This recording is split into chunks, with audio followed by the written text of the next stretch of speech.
नमस्कार, आप देख रहे हैं डीके न्यूज उत्तराखंड। मैं हूं संध्या, आपके साथ रुक करती हूं इस वक्त की खास खबर की ओर। उत्तराखंड की शैन्य भूमि कहे जाने वाले खटिमा से आज एक बड़ी खबर सामने आ रही है।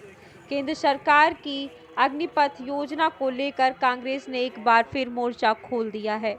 खटिमा में आज कांग्रेस के दिग्गज नेताओं और पूर्व सैन्य अधिकारियों ने इस योजना के खिलाफ जोरदार प्रदर्शन किया और एक विशाल हस्ताक्षर अभियान चलाकर युवाओं से एकजुट होने की अपील की है।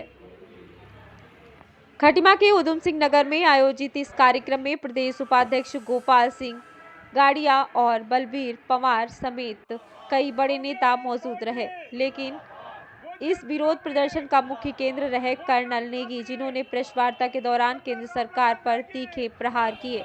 कर्नल नेगी ने स्पष्ट शब्दों में कहा कि अग्निवीर योजना युवाओं के भविष्य के साथ एक बड़ा अन्याय है।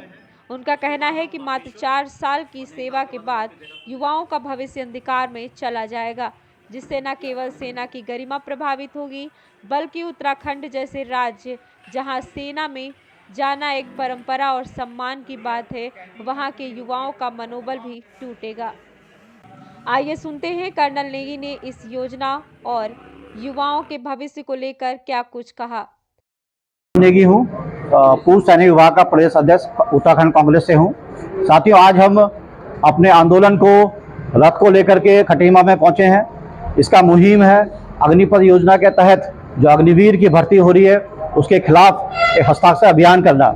ये हमारा प्रदेश व्यापी आंदोलन है जो हम सभी जिलाओं में जा रहे हैं। इससे पहले हमने 3 चरण कर लिए हैं, जिसमें 2 चरण गढ़वाल मंडल में थे, 1 चरण हमारा कुमाऊं मंडल में था और चौथे चरण के रूप में हम आज खटीमा में पहुंचे हैं।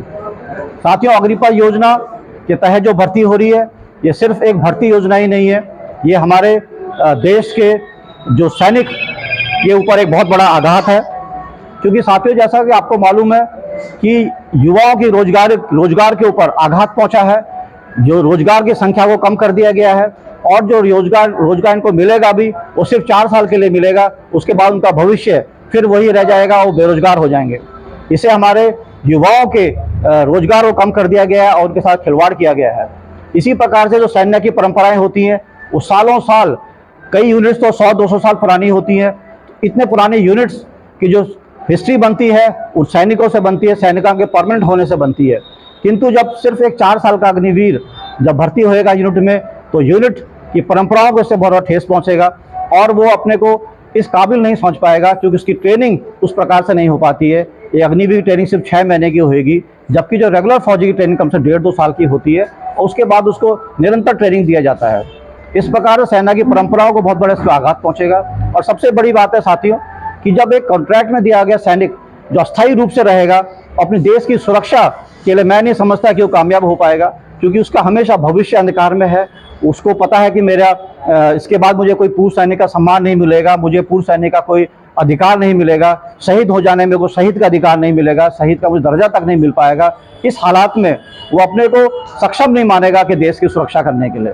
आज एक तरफ हमारा पूरा देश जो है, जो हमारा बाउंड्रीज हैं वो बहुत सेंसिटिव हो रखी हैं। पाकिस्तान और चाइना है जो कि अपनी सेना को दिन पर दिन मजबूत करते जा रहे हैं और परमानेंट फौज की तैयारी कर रहे हैं। और दूसरी तरफ हमारा जो केंद्र सरकार है उन्होंने इस योजना को लाके एक अस्थायी फौज हमको दे रहे हैं, जिससे कि देश की सुरक्षा का बहुत बड़ा खतरा है। धन्यवाद साथियों।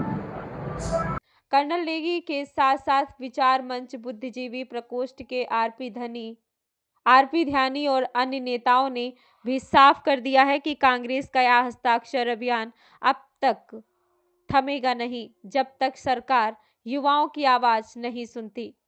कांग्रेस अब इस मुद्दे को सड़क से लेकर सदन तक और भी मजबूती से उठाने की तैयारी में है। अब देखना यह होगा कि इस विरोध प्रदर्शन का केंद्र सरकार पर क्या असर पड़ता है। उत्तराखंड की हर छोटी बड़ी और राजनीतिक हलचल के लिए देखते रहिए डीके न्यूज उत्तराखंड। अगर आप हमें यूट्यूब पर देख रहे हैं तो चैनल को सब्सक्राइब करें और फेसबुक पर देख रहे हैं तो पेज को फॉलो करें।